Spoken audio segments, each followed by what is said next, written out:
Engineering service exam में जो सर्वे से रिलेटेड जितने भी क्वेश्चंस आए हैं, फर्स्ट चैप्टर में से फंडामेंटल्स ऑफ सर्वे जो चैप्टर है उसमें से जितने भी क्वेश्चंस आए हुए हैं 1995 से लेके 2020 तक के जितने भी क्वेश्चंस हैं वो सारे डिस्कस करेंगे। इसके बाद वाले जो क्वेश्चंस हैं उसके लिए सेपरेट क्वेश्चन पेपर पे मैं वीडियोस बनाऊंगी। सो अभी के लिए ये 1995 से लेके 2020 तक के क्वेश्चंस हैं, ठीक है। फंडामेंटल्स ऑफ सर्वे जो चैप्टर है उसमें से जितने भी क्वेश्चन है, सबसे पहला क्वेश्चन है मैच करनी है यहाँ पे लिस्ट 1 टाइप ऑफ सर्वे और लिस्ट 2 है पर्पस ऑफ सर्वे, ठीक है। तो उससे मैच करना है। तो यहाँ पे सबसे पहले है टोपोग्राफिकल सर्वे। टोपोग्राफिकल सर्वे जो है वो करा जाता है नेचुरल और मैन मेड फीचर्स, ठीक है। ये दोनों फीचर्स जो हैं इनके लिए टोपोग्राफिकल सर्वे करा जाता है। तो यहाँ पे ये थर्ड पॉइंट आपको दिख रहा होगा, to determine natural features of a country. तो ये इसका आंसर हो जाएगा। रिकग्नाइजेंस सर्वे है इसके बाद। रिकग्नाइजेंस सर्वे जो है वो अगर आपको मतलब सर्वे करना है और आप चेक करते हो सारा अच्छे से, मतलब कि कोई भी सर्वे करने से पहले अगर आप करते हो और फिर उससे पता चलती है, उससे एक तो अप्रोक्सीमेट कॉस्ट वगैरह पता चलती है, इंडेक्स स्केचेस वगैरह इसमें बनाए जाते हैं। तो इससे आपको पता चलता है कि एग्जैक्ट कौन सा सर्वे करना चाहिए और क्या मतलब पूरा उसके इनिशियली जो जो आपको चीजें जाननी होती है वो सारी इससे पता चलती है, ठीक है। तो ये जो reconnaissance survey to determine boundaries relics नहीं, ये भी नहीं, fourth to determine possibilities and rough cost of the surveying system to be adopted, ठीक है। एक तो रफ कॉस्ट पता चलेगी और पॉसिबिलिटीज की कौन से सर्वे करना चाहिए वगैरह उस सब का हमें पता चल जाता है रिकग्नाइजेंस सर्वे से, ठीक है। फिर उसके बाद कैडेस्ट्रल सर्वे आप लोगों को पता होगा, बाउंड्रीज वगैरह सेट करनी होंगी तो उसके लिए करा जाता है। फिर आर्कोलॉजिकल सर्वे जो है टू फाइंड रिलिक्स एंड एंटीकिटी। अब कोई भी चीज आर्कोलॉजिकल सर्वे जो है, जैसे कि आर्कोलॉजिकल सर्वे ऑफ इंडिया है, उनके थ्रू जो सर्वे करा जाता है उसी के थ्रू हमारी पुरानी जितनी भी सिविलाइजेशंस थी, हड़प्पन सिविलाइजेशन वगैरह वगैरह, ये सारी चीजें हमें पता चली है आर्कोलॉजिकल सर्वे ऑफ इंडिया के थ्रू, ठीक है। तो ये जो सर्वे करा जाता है पुरानी जितनी भी चीजें हैं उनसे रिलेटेड, उनके बारे में और ज्यादा डेप्थ में जब जानकारी लेनी होती है तो ये सर्वे करा जाता है, ठीक है। तो यहाँ पे दो वर्ड्स है, एक तो है रेलिक्स और एक है एंटीकटी।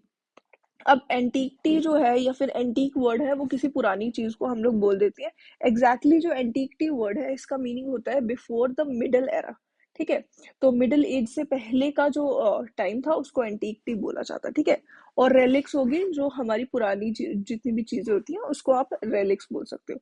तो इसका आंसर हो जाएगा 3412, ठीक है। 3412 फर्स्ट पार्टी हो गया इसका आंसर, ठीक है। तो नेक्स्ट क्वेश्चन है which of the following conditions require geodetic survey. किस चीज में जियोडेटिक सर्वे की जरूरत पड़ेगी? तो जियोडेटिक सर्वे आप लोगों को पता होगा, इसमें कर्वेचर जो है, अर्थ का कर्वेचर है उसको कंसिडर करा जाता है, ठीक है। तो horizontal curve ranging, second vertical curve ranging, survey of a country और रिकग्नाइजेंस सर्वे। तो सर्वे ऑफ अ कंट्री इसका आंसर हो जाएगा, क्योंकि यहाँ पे एरिया जो है, एरिया काफी ज्यादा जो है, जब बड़े एरिया में सर्वे करा जाता है तो हमें कर्वेचर, अर्थ के कर्वेचर को कंसिडर करना होता है और उस टाइम पे जो सर्वे करा जाता है उसको जियोडेटिक सर्वे बोला जाता है, ठीक है। तो इसका आंसर हो जाएगा survey of a country. Next हमारे पास क्वेश्चन है geodetic survey can not be done for works requiring high precision. जिसमें हाई प्रिसीजन वर्क होगी उनके लिए जियोडेटिक सर्वे नहीं करा जा सकता, जो कि एक गलत स्टेटमेंट है। जब हाई प्रिसीजन वर्क आपको करना होगा तो उसके टाइम पे जियोडेटिक सर्वे आप करोगे, उसी के टाइम पे अर्थ का जो कर्वेचर है, कर्व मतलब जैसे अभी इस एरिया, सपोज ये ए पॉइंट है और ये बी पॉइंट है और ये बहुत ज्यादा डिस्टेंस पे है, तो इसमें आपको कर्व जो है, हमारा अर्थ कर्व्ड है, फ्लैट सरफेस नहीं है, तो वो कंसिडर करना बहुत जरूरी हो जाता है अगर आपको हाई प्रिसीजन वर्क करना हो। तो ये जियोडेटिक सर्वे में होता है। यहाँ पे क्वेश्चन में दिया कैन नॉट बी डन, तो यहाँ पे फॉल्स हो जाएगा आंसर।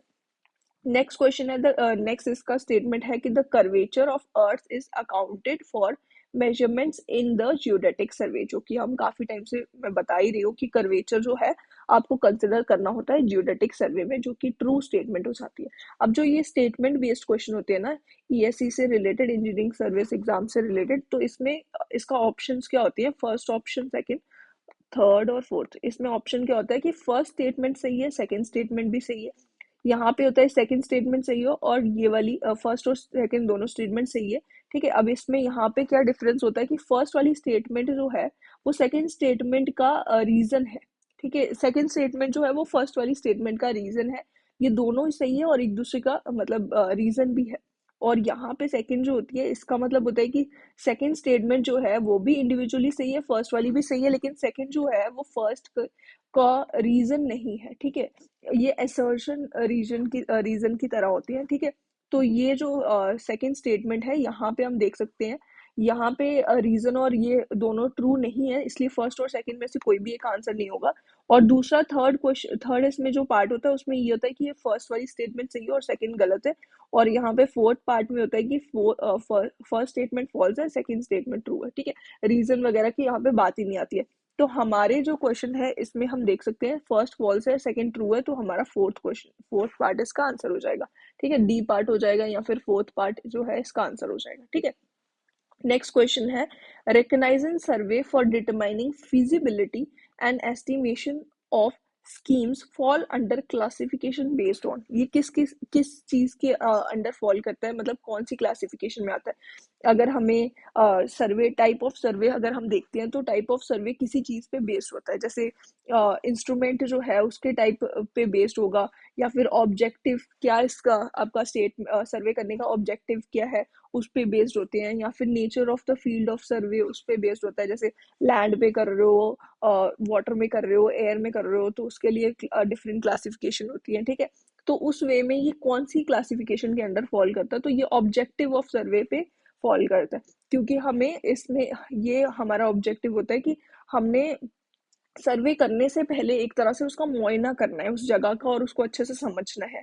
ठीक है, और उस पे डिसाइड करना है कौन सा सर्वे करना चाहिए, इसका एस्टिमेट कितनी कॉस्ट कितनी आएगी, एक रफ एक स्केच सा बनाया जाता है जिसको इंडेक्स स्केच हम लोग बोलते हैं। ठीक है, तो ये सब चीजें करती हैं और इसका मतलब ये ऑब्जेक्टिव पे बेस्ड जो होती है वो सर्वे होता है, तो इससे बोला जाएगा based on the object of सर्वे, इसका आंसर बी हो जाएगा। ठीक है, तो नेक्स्ट क्वेश्चन है consider the following statement the general principle of serving.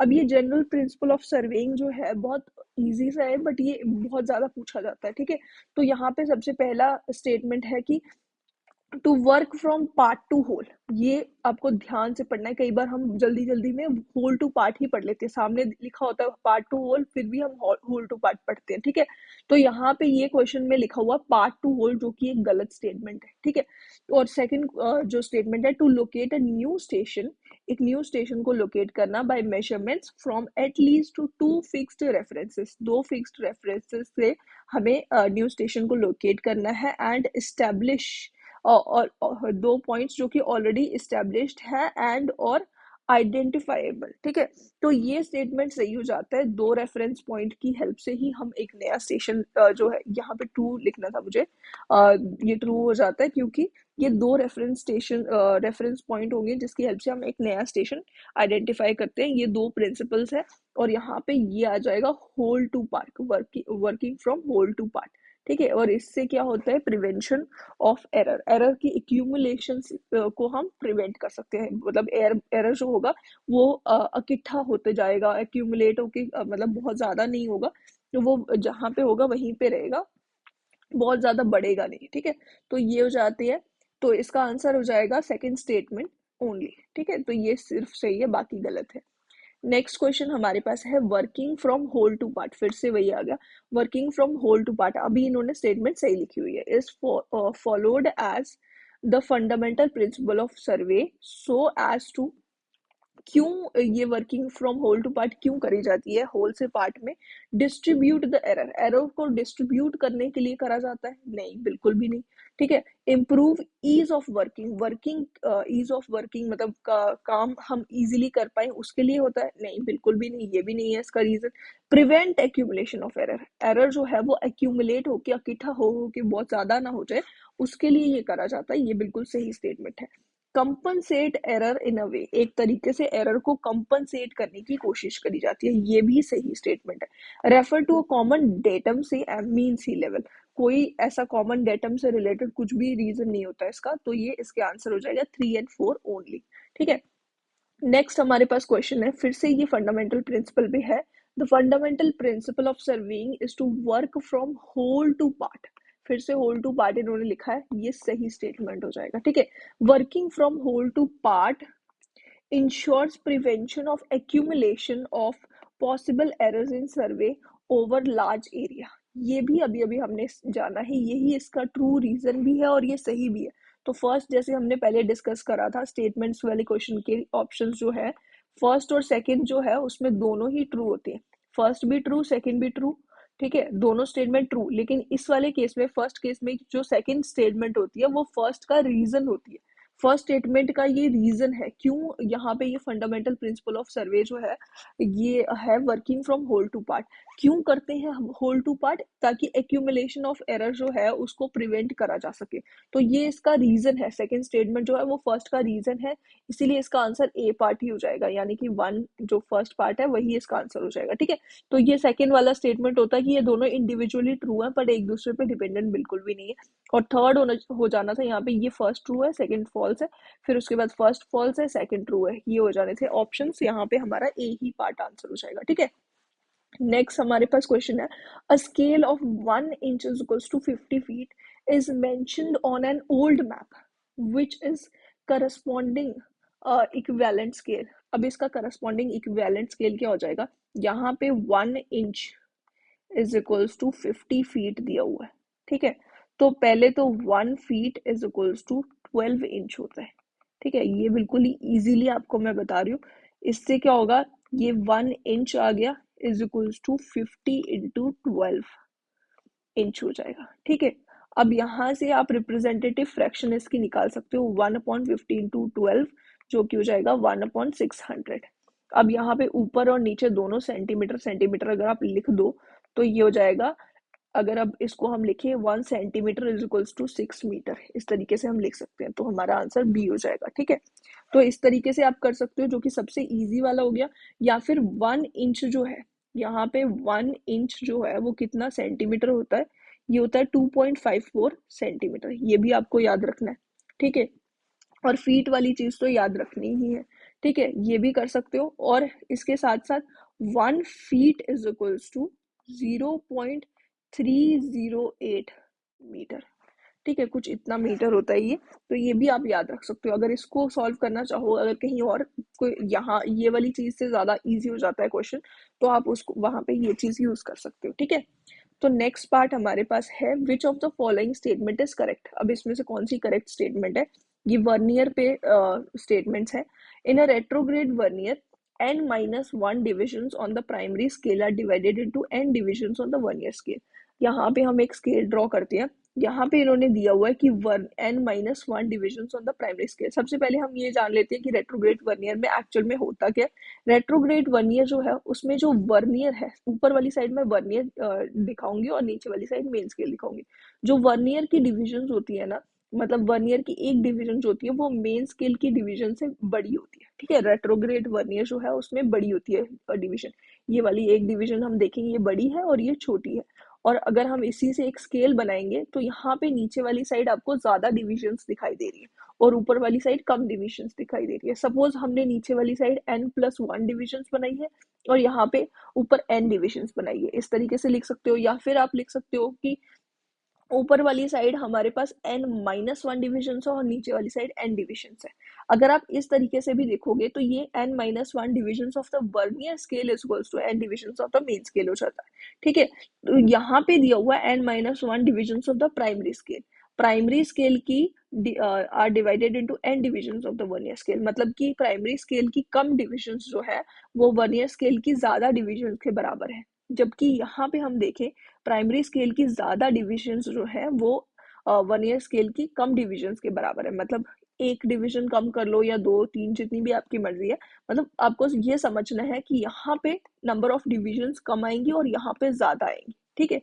तो यहाँ पे हम देख सकते हैं ये स्टेटमेंट हमारी गलत हो जाती है, ठीक है, ये हमारी फॉल्स स्टेटमेंट हो जाएगी, क्योंकि इस स्टेटमेंट के अकॉर्डिंग n-1 डिविजन, कम डिविजन्स जो है प्राइमरी स्केल की बहुत कम डिविजन्स है जो कि वर्नियर स्केल की ज्यादा डिविजन्स के बराबर है, ऐसा यहाँ पे स्टेटमेंट में दिया गया है, जो कि गलत हो जाता है। सेकंड स्टेटमेंट है, double vernier consist of two simple vernier placed end to end forming one scale with the zero in the center। ये ट्रू स्टेटमेंट है। डबल वर्नियर जो है उसमें दो सिंपल वर्नियर्स होती हैं। सपोज ये हमारा इंडेक्स मार्क है, इधर की साइड यहाँ पे एक वर्नियर आ जाएगा 1 2 3 इस तरीके से लिखा हुआ, और इस तरीके से यहाँ 1 2 3 इस तरीके से भी होगा, ठीक है। और यहाँ पे नीचे मेन स्केल के फॉर्म में भी इसी तरीके से यहाँ पे 1 2 3 मतलब इस तरीके से, और यहाँ इधर वाली साइड भी 1 2 3, मतलब कि ये दोनों साइड पे ऊपर वाली साइड दो वर्नियर स्केल होंगे, नीचे वाली साइड दो मेन स्केल होंगे, इस तरीके से एंड टू एंड ये प्लेस्ड होंगे, ठीक है। तो ये स्टेटमेंट सही है डबल वर्नियर के केस के लिए। फिर नेक्स्ट स्टेटमेंट है इन an extended vernier. Extended vernier के लिए जो हमने रेट्रोग्रेड वर्नियर के लिए हमने देखा, यहाँ पे भी जो वर्नियर की डिविजन्स है वो बड़ी है, और जो हमारी मेन स्केल की डिविजन्स है वो छोटी है, ऐसा हमने रेट्रोग्रेड वर्नियर के लिए देखा था। और ये नंबर जो है यहाँ पे n और n+1 इस तरीके से लिखा है। जनरली बुक्स में ये इस तरीके से दिया होता है, n-1 divisions of the vernier scale is equals to n divisions of the main scale, ऐसा दिया होता है। बट आपकी मर्जी है, यहाँ पे n-1 की जगह n-2 भी आप लिख सकते हो। मतलब आपको ये समझना होता है कि वर्नियर स्केल की डिवीजन बड़ी है, ठीक है। लेकिन जो एक्सटेंडेड वर्नियर है ना, उसके केस में हमेशा हमें फिक्स्ड चीज दी होती है कि 2n-1 divisions of the vernier scale is equals to n divisions of the main scale. ये हमें फिक्स दिया हुआ 2n-1 आपको हमेशा याद रखना है। तो यहाँ पे हमें दिख रहा है कि in an extended vernier 2n+1 primary divisions are divided into n divisions on the vernier scale, जो कि हमारा एक फॉल्स स्टेटमेंट हो जाता है, ठीक है। तो यहाँ पे क्यों फॉल्स है, यहाँ पे आपको समझ आना चाहिए, एक तो ये प्लस है और दूसरा यहाँ पे ये प्राइमरी डिवीजन के लिए बोला जाए। यहाँ पे अगर 2n-1 division of the vernier scale is equals to n divisions of the primary scale होता ना, तो ये स्टेटमेंट सही होना था। और नेक्स्ट स्टेटमेंट है in a direct vernier n+1 primary divisions are divided into n equal divisions on the vernier scale. Direct vernier के केस में वर्नियर की डिविजन्स बहुत छोटी होती हैं और मेन स्केल डिविजन्स बड़ी होती हैं, ठीक है। तो मेन स्केल डिविजन्स जो होंगी वो बड़ी हो जाएंगी, और मेन स्केल डिवीजन अगर बड़ी है तो वो कम डिविजन्स आएंगी, ठीक है। सपोज ये यहाँ पे आ जाती है n डिविजन्स और ऊपर वाली साइड आ जाएगी n+1 या फिर n+2 डिविजन्स हो जाएंगे। तो n+1 division of the vernier is equals to n division of the main scale, और यहाँ पे n+1 प्राइमरी डिविजन दिया हुआ है, तो ये गलत हो जाता है, ठीक है। यहाँ पे भी आपको n+1 हम कंसिडर कर लेते हैं, लेकिन यहाँ पे मतलब n+1 की जगह n+2 भी लिख सकते हैं, n+3 भी इस तरीके से भी लिख सकते हैं। बट आपको याद रखना है कि वर्नियर की डिविजन ज्यादा होंगी और मेन स्केल की कम होंगी, ठीक है। लेकिन यहाँ पे उल्टा दिया हुआ है कि n+1 प्राइमरी डिविजन, मतलब मेन स्केल की ज्यादा दी हुई है, वर्नियर की कम दी हुई है, एक दूसरे के बराबर, ठीक है। तो ये भी फॉल्स हो जाती है। नेक्स्ट हमारे पास जो क्वेश्चन है, survey of India was publishing topo sheets using a scale of.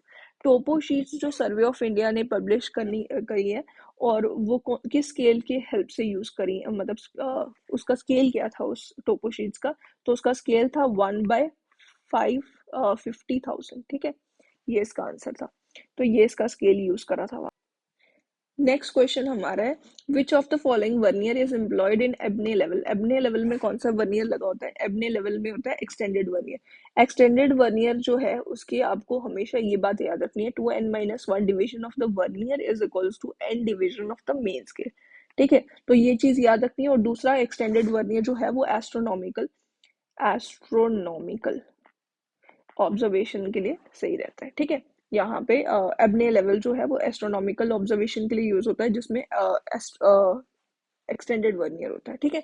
In a spherical triangle the sum of three sides is always less than the circumference of a great circle.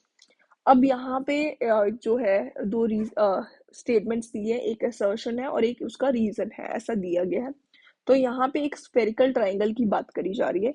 Spherical triangle में बोला गया the sum of the three sides is always less than the circumference of the great circle. पहले हम great circle के बारे में जानते हैं, फिर हम स्फेरिकल ट्राइंगल के बारे में जानेंगे।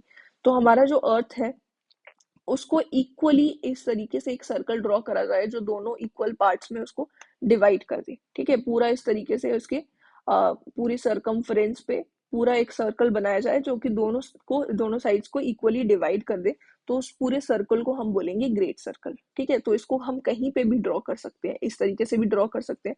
थोड़ा मैंने बाहर दिखाया, बट आपको समझाने के लिए मैं बोल रही हूँ, यहाँ पे भी ड्रॉ कर सकते हैं, यहाँ पे भी ड्रॉ कर सकते हैं। तो मतलब बहुत सारे इन्फिनाइट ग्रेट सर्कल हम अर्थ के बना सकते हैं। ठीक है, तो जो हमारा ग्रेट सर्कल है, अगर हम 3 ग्रेट सर्कल्स को इस तरीके से बनाए, ये एक बना दिया, ये दूसरा बना दिया, और ये मैंने सपोज तीसरा बना दिया, तो ये इसकी जो ये है साइड्स हैं, जिस तरीके से ये इंटरसेक्ट करेंगी, तो इस तरीके से एक ट्राइंगल बनेगा। ये जो ट्राइंगल है ग्रेट सर्कल की तीनों के इंटरसेक्शन से जो बनता है, इसको हम ग्रेट ट्राइंगल बोलेंगे, इसको स्फेरिकल ट्राइंगल बोलेंगे, सॉरी। ठीक है, तो ये स्फेरिकल ट्राइंगल होगा, इस तरीके से आप बना सकते हो। ठीक है, तो ये स्फेरिकल ट्राइंगल होगा। ठीक है, तो अब इसमें क्या दिया गया है, इस असर्शन में क्या दिया गया है कि जो हमारा स्फेरिकल ट्राइंगल है, द सम ऑफ 3 साइड्स, उसके जो 3 साइड्स है उसका सम is always less than the great circle. जो ग्रेट सर्कल कंप्लीट एक ग्रेट सर्कल था ना, जैसे ये है अर्थ और ये सपोज एक पूरा ग्रेट सर्कल है, इस कंप्लीट ग्रेट सर्कल की सरकमफ्रेंस से इन जो तीनों साइड्स जो है, इन तीनों साइड्स का जो सम है वो हमेशा छोटा होगा, ऐसा बोला गया, जो कि बिल्कुल सही स्टेटमेंट है। ये ट्रू असर्शन है। असर्शन अभी के लिए ट्रू है। अब हम रीजन पे जाते हैं। The sum of 3 angles of a spherical triangle. अब जो एक स्फेरिकल ट्राइंगल है, इसकी हम बात कर रहे थे, तो इसकी जो सम है 3 एंगल्स का, इसके तीनों एंगल्स का जो सम है is greater than the 2 right angles. 3 angles का जो सम है greater than 2 right angles. 2 right angles का मतलब क्या होगा, 2 इंटू 90, और but less than 6 right angles, लेकिन ये 6 राइट एंगल से कम होगा। तो इन तीनों एंगल्स का जो सम है, alpha plus beta plus gamma, suppose हम मान लेते हैं उसको, तीनों एंगल्स को, इसके जो तीनों एंगल्स है स्फेरिकल ट्राइंगल के, तो इसका जो तीनों एंगल्स है उसका सम हमेशा जो है, ये आ जाएगा यहाँ पे 2 इंटू 90 हो जाएगा 180, और ये 6 इंटू 90 हो जाएगा 540। ये यहाँ पे मैंने कर्ली ब्रैकेट्स दिखाई है, इसका मतलब ये है कि ये 180 जो है ना, ये इंक्लूडेड नहीं है, 540 भी इंक्लूडेड नहीं है। 180 के बिल्कुल थोड़ी सी आगे वाली value, 180 degree and 1 second, 1 minute, या फिर 1 सेकेंड, इस तरीके से 1 मिनट, 180 डिग्री 1 सेकेंड, इस तरीके से भी ये वैल्यू भी इंक्लूडेड होगी, लेकिन 180 वैल्यू एग्जैक्टली इसमें इंक्लूडेड नहीं होती है। ठीक है, और सेम वे में यहाँ पे 540 वैल्यू इंक्लूडेड नहीं है। 539 डिग्री 60 मिनट्स, 60 मिनट्स की जगह मैं यहाँ पे 59 मिनट लिख सकती हूँ, क्योंकि 60 मिनट लिखती तो वो 1 डिग्री हो जाना था। ठीक है, तो 59 मिनट्स भी इसमें इंक्लूडेड होगा, लेकिन 540 डिग्री इंक्लूडेड नहीं होगा। ठीक है, तो ये एक जो ट्रू स्टेटमेंट है, रीजन ये सही नहीं है, इस वाली स्टेटमेंट का ये रीजन नहीं है, लेकिन ये एक ट्रू स्टेटमेंट है कि यही स्टेटमेंट, इस स्टेटमेंट के अकॉर्डिंग क्या बोला गया है कि ये तीनों जो एंगल्स है, तीनों एंगल्स का जो सम है वो हमेशा 180 डिग्री से ज्यादा होगा और 540 डिग्री से कम होगा। ये बिल्कुल सही स्टेटमेंट है। ठीक है, तो ये आ जाएगा हमारे पास, दोनों ट्रू है बट एक दूसरे का रीजन नहीं है। ठीक है, तो इसका आंसर क्या हो जाएगा, दोनों ट्रू बट रीजन नहीं है। पहले वाले के अकॉर्डिंग होता था ए पार्ट के अकॉर्डिंग की रीजन भी है, सेकंड वाले के अकॉर्डिंग रीजन नहीं है, तो ये बी पार्ट इसका आंसर हो जाएगा। ठीक है, तो ये इसका आंसर हो जाएगा यहाँ पे।